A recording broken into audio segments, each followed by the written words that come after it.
একটু নিরালায় বসুন, কানে হেডফোন লাগিয়ে নিন। এই গল্পটা কিন্তু আপনার মনের গভীরের গোপন কথাগুলো ছুঁয়ে যাবে।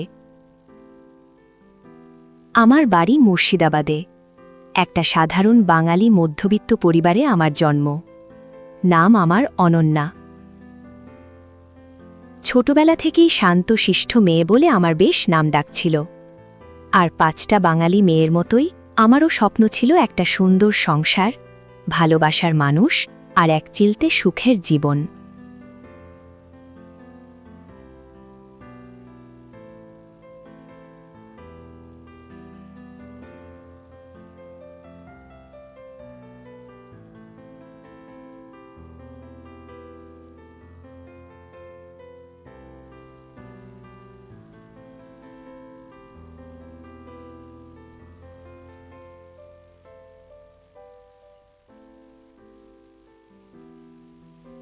শুরুটা হয়েছিল একেবারেই নিরীহভাবে। ভাস্কর খুব যত্ন নিয়ে আমার পছন্দের জিনিসগুলো খেয়াল রাখত।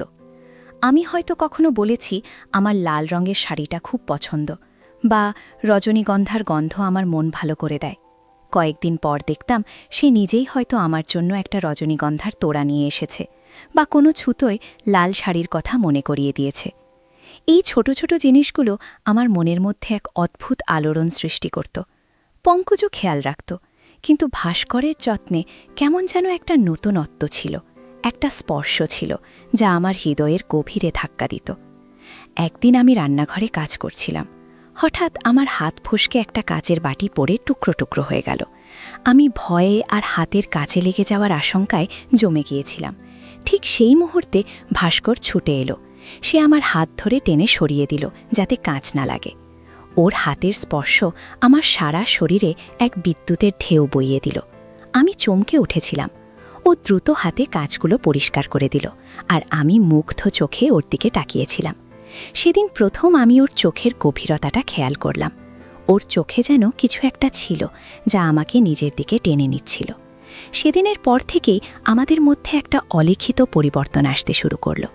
আমাদের কথাবার্তায়, চোখের দেখায়, এমনকি নীরবতাতেও একটা অন্যরকম গভীরতা তৈরি হচ্ছিল। কখনো কখনো আমি ওকে কিছু বলতে গিয়ে থেমে যেতাম, আর ও আমার মনের কথা যেন মুখ ফুটে বলে দিত। ওর উপস্থিতিতে আমার মনটা যেন এক অন্যরকম শান্তি পেত। পঙ্কজ যখন বাড়ি ফিরত, তখন হয়তো আমরা দুজন টিভিতে সিনেমা দেখতাম বা লুডো খেলতাম। পঙ্কজের চোখে কখনো কোনো সন্দেহ দেখিনি। সে হয়তো ভাবত ওর অনুপস্থিতিতে ভাস্করই আমার একমাত্র সঙ্গী, তাই আমাদের মধ্যে একটা ভালো সম্পর্ক তৈরি হয়েছে। কিন্তু আমার বুকের ভেতরটা যেন সবসময় ছটফট করত এক অজানা আশঙ্কায়। একদিন বিকেলে প্রচণ্ড বৃষ্টি হচ্ছিল, বিদ্যুৎ চলে গিয়েছিল। অন্ধকার ঘরে আমি জানালার ধারে বসে বাইরে দেখছিলাম। বৃষ্টি আর মেঘের গর্জন আমার মনের এক অদ্ভুত দিককে উস্কে দিচ্ছিল। হঠাৎ ভাস্কর ঘরে এলো। ওর হাতে একটা মোমবাতি। মোমবাতির হালকা আলোয় ওর মুখটা কেমন মায়াবী দেখাচ্ছিল। ও এসে আমার পাশে বসল। আমরা দুজনেই চুপচাপ বসেছিলাম, শুধু বৃষ্টির শব্দ আর আমাদের হৃদয়ের ধুকপুকানি। ভাস্কর আমার দিকে তাকালো। ওর চোখে তখন এক অদ্ভুত আগুন। আমি চোখ নামাতে পারিনি। আমার সারা শরীর যেন পাথরের মতো জমে গিয়েছিল। ও খুব ধীরে আমার হাতটা ধরল। ওর হাতের উষ্ণ স্পর্শ আমার সারা শরীরে ছড়িয়ে পড়ল। আমি ভয়ে উত্তেজনায় কাঁপছিলাম। ও আমার হাতের ওপর আলতো করে চাপ দিল। তারপর আমার কপালে একটা দীর্ঘ নিঃশ্বাস ফেলে বলল, ভাবি, আপনার মনটা আজ খুব খারাপ লাগছে, তাই না? আমি কিছু বলতে পারিনি, শুধু ওর দিকে তাকিয়েছিলাম। সেদিনের সেই মুহূর্তটা আমার জীবনে এক নতুন মোড় নিয়ে এসেছিল। তারপরের দিনগুলোতে আমি নিজেকে ভাস্করের থেকে দূরে রাখার চেষ্টা করতাম, কিন্তু পারতাম না। সে যেন এক অদৃশ্য সুতো দিয়ে আমাকে বেঁধে ফেলছিল। ওর প্রতিটি চাহনি, প্রতিটি কথা, এমনকি ওর নীরব উপস্থিতিও আমাকে অস্থির করে তুলত। আমি বুঝতে পারছিলাম আমি এক নিষিদ্ধ আবেগের দিকে ক্রমশ ধাবিত হচ্ছি।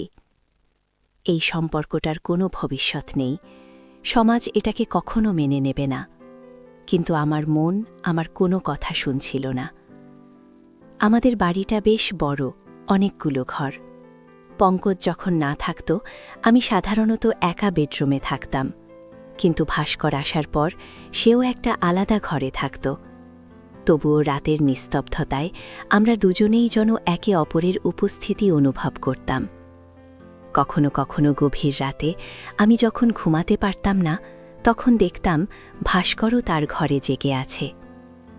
একবার গভীর রাতে আমি বাথরুম থেকে বেরোতেই ভাস্করের সঙ্গে দেখা হয়ে গেল। ও তখন জল খাচ্ছিল। আমাদের দুজনের চোখাচোখি হতেই একটা অদ্ভুত নীরবতা আমাদের ঘিরে ধরল। ও আমার দিকে তাকিয়ে একটা হালকা হাসল, আর আমার বুকের ভেতরটা যেন ধুকপুক করে উঠল। আমি দ্রুত আমার ঘরে ঢুকে পড়লাম, কিন্তু ওর সেই হাসিটা আমার মন থেকে মুছতে পারছিলাম না। পঙ্কজ একবার ব্যবসার কাজে প্রায় 1 মাসের জন্য বাইরে গেল। আমার মনটা আরও বেশি একা হয়ে গেল।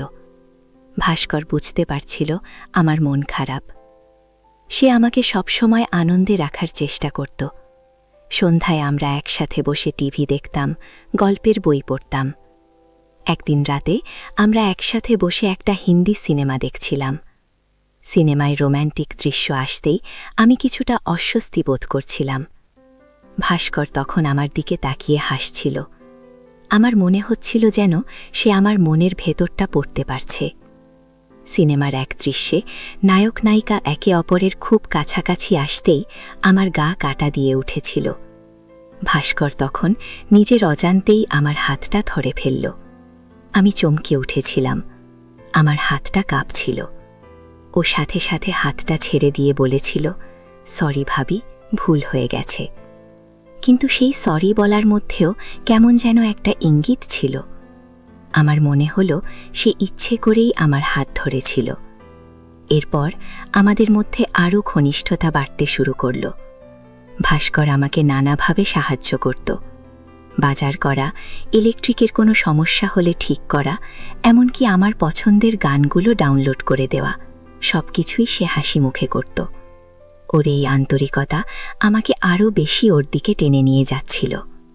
আমি প্রায়ই ওর কাঁধে মাথা রেখে বসে থাকতাম বা ওর হাত ধরে হাঁটতাম। প্রথম দিকে এটা শুধুই একটা স্নেহ ছিল, কিন্তু ধীরে ধীরে তা এক অন্য রকম রূপ নিচ্ছিল। একদিন বিকেলে আমি চুল আঁচড়াচ্ছিলাম। ভাস্কর আমার পাশে এসে বসল। আয়নার মধ্য দিয়ে আমি ওকে দেখছিলাম। ও খুব মনোযোগ দিয়ে আমার চুল দেখছিল। হঠাৎ ও আমার চুলের ভাঁজে নিজের হাত বোলাল। আমার সারা শরীর যেন কেঁপে উঠেছিল। আমি চোখ বন্ধ করে ফেললাম। ওর স্পর্শে আমার মনে হচ্ছিল যেন আমার সারা শরীরে এক অবর্ণনীয় আনন্দের স্রোত বয়ে যাচ্ছে। আমি কিছু বলতে পারছিলাম না। ও খুব সাবধানে আমার চুলগুলো হাত দিয়ে জড়ো করল। তারপর বলল, ভাবি, আপনার চুলগুলো খুব সুন্দর। ওর এই সহজ কথাটা আমার বুকে কেমন যেন এক ধাক্কা দিয়েছিল। আমি ওর চোখে তাকিয়েছিলাম। ওর চোখে তখন ছিল এক গভীর মুগ্ধতা, যা আমার মনকে অস্থির করে তুলছিল। আমার জীবনের সেই সময়টা ছিল এক অদ্ভুত দোলাচল। একদিকে সমাজের ভয়, পারিবারিক সম্পর্কের বাঁধন, অন্যদিকে ভাস্করের প্রতি আমার তীব্র আকর্ষণ। আমি বারবার নিজেকে বোঝানোর চেষ্টা করতাম, এটা ভুল, এটা অন্যায়, কিন্তু আমার মন কিছুতেই মানতে চাইত না। ভাস্করের সঙ্গে কাটানো প্রতিটি মুহূর্ত আমার কাছে মূল্যবান হয়ে উঠছিল। একদিন রাতে ভাস্কর জ্বরে পড়েছিল। আমি খুব ভয় পেয়ে গিয়েছিলাম। ওর সেবা করতে গিয়ে আমি যেন ওর আরও কাছে চলে এলাম। আমি সারা রাত ওর পাশে বসেছিলাম, ওর কপালে জলপট্টি দিয়েছিলাম। ওর জ্বর যখন কিছুটা কমেছিল, তখনও আমার হাতটা ধরে বলেছিল, ভাবি, আপনি না থাকলে আমার কি হতো। ওরই কথা শুনে আমার চোখে জল চলে এসেছিল। সেদিনের পর থেকে ভাস্কর যেন আরও বেশি করে আমার জীবনে জড়িয়ে গেল। ভাস্কর আমার মনের দুর্বলতাটা বুঝতে পারছিল। পঙ্কজের অনুপস্থিতি, আমার একাকিত্ব, সবকিছুই ওকে আমার আরও কাছে টেনে আনছিল। ও কখনো সরাসরি কিছু বলতো না, কিন্তু ওর আচরণে, ওর স্পর্শে, ওর প্রতিটি ইঙ্গিতে যেন এক গভীর বার্তা লুকানো থাকত।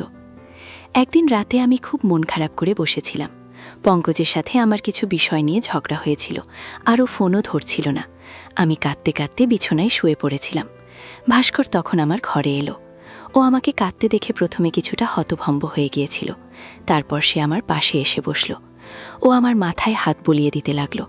ওর স্পর্শে আমার মনটা আরও বেশি দুর্বল হয়ে পড়েছিল। আমি ওর কাঁধে মাথা রেখে কাঁদতে লাগলাম। ও আমাকে জড়িয়ে ধরল। ওর বুকে মাথা রেখে আমার মনে হচ্ছিল যেন আমি এক অদ্ভুত নির্ভরতা খুঁজে পেয়েছি। সেই মুহূর্তে আমার মনে হচ্ছিল আমার জীবনের সব দুঃখ যেন ওর স্পর্শে মুছে যাচ্ছে। ও আমার পিঠে হাত বুলিয়ে দিতে দিতে বলল, সব ঠিক হয়ে যাবে ভাবি, আমি তো আছি। ওর প্রতিটি কথা যেন আমার মনে এক নতুন আশার সঞ্চার করছিল। আমি ওর বুকে মুখ লুকিয়েছিলাম। ওর বুকের থুকফুকানি আমার কানে স্পষ্ট বাজছিল। আমি যেন ওর শরীরের ঘ্রাণে ডুবে যাচ্ছিলাম। সেই রাতে আমরা দুজন অনেকক্ষণ একে অপরের কাছে ছিলাম। নীরবতা আমাদের দুজনকে এক অদৃশ্য বাঁধনে বেঁধে রেখেছিল। সেই রাতটা ছিল আমাদের সম্পর্কের এক নতুন সূচনা। এর পরের দিনগুলোতে আমরা আরও বেশি করে একে অপরের কাছাকাছি আসতে শুরু করলাম। আমাদের নীরবতা যেন আরও গভীর হয়ে উঠল। আমরা দুজনেই জানতাম এটা ঠিক নয়, কিন্তু কেউই এই আকর্ষণ থেকে নিজেদেরকে দূরে রাখতে পারছিলাম না। রাতের বেলা যখন পঙ্কজ থাকত না, তখন ভাস্কর প্রায়ই আমার ঘরে চলে আসত। আমরা হয়তো দুজন পাশাপাশি বসে কথা বলতাম অথবা চুপচাপ বসে থাকতাম। ওর উপস্থিতি আমার মনে এক অদ্ভুত শান্তি নিয়ে আসত, আবার এক অজানা উত্তেজনাও সৃষ্টি করত। আমি বুঝতে পারছিলাম আমি এক কঠিন জালে জড়িয়ে পড়েছি। একদিকে আমার স্বামী পঙ্কজ, আমাদের সংসার, অন্যদিকে ভাস্করের প্রতি আমার দুর্বল আকর্ষণ। ভাস্কর কখনোই আমাকে কোনো ধরনের চাপ দিত না, বরং তার ভালোবাসা, তার যত্ন, তার প্রতিটি ইশারা আমাকে আরও বেশি করে দুর্বল করে তুলছিল। সে যেন আমার প্রতিটি মানসিক দুর্বলতার সুযোগ নিচ্ছিল, কিন্তু সেটা ছিল এতই সূক্ষ্মভাবে যে আমি নিজেও বুঝতে পারতাম না যে আমি তার ইচ্ছাধীন হয়ে উঠছি। একদিন রাতে ভাস্কর আমার ঘরে এসেছিল। সে আমার পাশে এসে বসেছিল। আমাদের দুজনের মধ্যে তখন এক অদ্ভুত নীরবতা। ওর নিঃশ্বাস আমার কানে এসে লাগছিল। আমার সারা শরীরে যেন শিহরণ বয়ে যাচ্ছিল। ও খুব আলতো করে আমার হাতটা ধরল। ওর স্পর্শে আমার শরীর যেন বিদ্যুৎ স্পৃষ্ট হয়ে গিয়েছিল। আমি চোখ বন্ধ করে ফেললাম। ও আমার দিকে তাকিয়েছিল। ওর চোখে তখন ছিল এক গভীর ভালোবাসা, যা আমি আগে কখনো দেখিনি। আমি ওর হাতটা ধরেছিলাম, আর আমার মনে হচ্ছিল যেন আমার সমস্ত সত্তা ওর হাতের মুঠোয় বন্দী হয়ে আছে। সেই রাতে আমরা একে অপরের খুব কাছাকাছি ছিলাম, কিন্তু কোনো সীমা অতিক্রম করিনি। শুধু আমাদের আত্মা একে অপরের সাথে কথা বলছিল। এই নীরবতা, এই স্পর্শ, সবকিছুই ছিল এক অবর্ণনীয় অনুভূতির প্রকাশ। আমি এখন বুঝতে পারি এই ধরনের সম্পর্ক কতটা জটিল আর বিপজ্জনক। সমাজের চোখে এটা মহাপাপ। হয়তো এটা এক ধরনের মানসিক দুর্বলতার সুযোগ নেওয়া, যা কিনা ভালোবাসার মোড়কে এসেছিল। এই সম্পর্কের টানাপোড়েনে আমার মনটা সবসময় অস্থির থাকত। একদিকে সুখ, শান্তি, অন্যদিকে অপরাধ বোধ আর অনুশোচনা। আমার মনে হয় আমাদের জীবনে এমন কিছু মুহূর্ত আসে যখন আমরা ভুল পথে পা বাড়িয়ে ফেলি। আবেগ আর বিবেক যখন মুখোমুখি দাঁড়ায়, তখন আবেগ প্রায়শই জয়ী হয়, কিন্তু সেই জয়ের ফল হয়তো কখনোই সুখকর হয় না। আজ আমি সেই সময়টাকে পেছনে ফেলে এসেছি, কিন্তু তার রেশ আজও আমার মনে রয়ে গেছে। প্রতিটি সম্পর্কে একটা সীমারেখা থাকা উচিত, যা কখনোই অতিক্রম করা উচিত নয়, কারণ সেই সীমারেখা অতিক্রম করলে কেবল একটা সম্পর্কই নয়, পুরো জীবনটাই টালমাটাল হয়ে যেতে পারে। আমাদের উচিত নিজেদের আবেগকে নিয়ন্ত্রণ করা, নয়তো আবেগ আমাদের নিয়ন্ত্রণ করবে, আর তখন সেই দামটা অনেক বেশি হবে। জীবন জটিল, কিন্তু সরল থাকার চেষ্টাটাই হয়তো সবথেকে বড় প্রাপ্তি। যদি আপনার এই গল্পটি ভালো লেগে থাকে, তবে চ্যানেলটি সাবস্ক্রাইব করে পাশে থাকবেন। আপনার মতামত কমেন্টে জানাতে ভুলবেন না।